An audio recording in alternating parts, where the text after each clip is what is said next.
المنافقون۔ شروع اللہ کے نام سے جو بڑا مہربان نہایت رحم والا ہے۔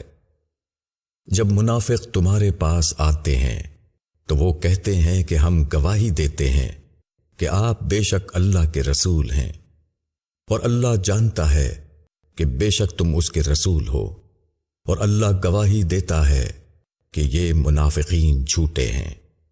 انہوں نے اپنی قسموں کو ڈھال بنا رکھا ہے، پھر وہ روکتے ہیں اللہ کی راہ سے۔ بے شک نہایت برا ہے جو وہ کر رہے ہیں۔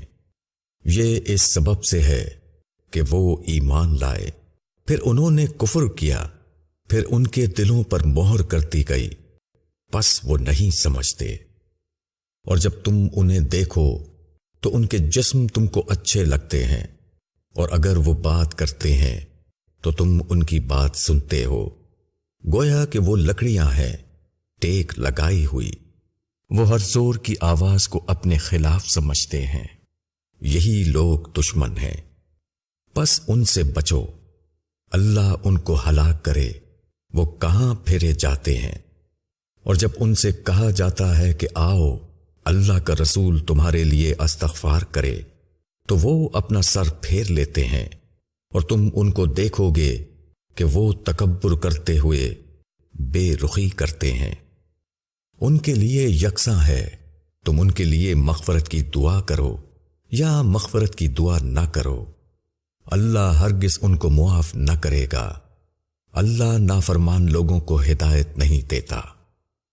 یہی ہیں جو کہتے ہیں کہ جو لوگ رسول اللہ کے پاس ہیں ان پر خرچ مت کرو یہاں تک کہ وہ منتشر ہو جائیں، اور آسمانوں اور زمین کے خزانے اللہ ہی کے ہیں، لیکن منافقین نہیں سمجھتے۔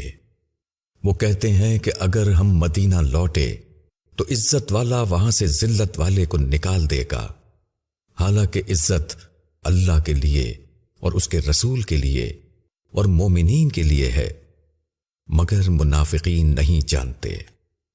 اے ایمان والوں، تمہارے مال اور تمہاری اولاد تم کو اللہ کی یاد سے غافل نہ کرنے پائیں، اور جو ایسا کرے گا تو وہی گھاٹے میں پڑنے والے لوگ ہیں۔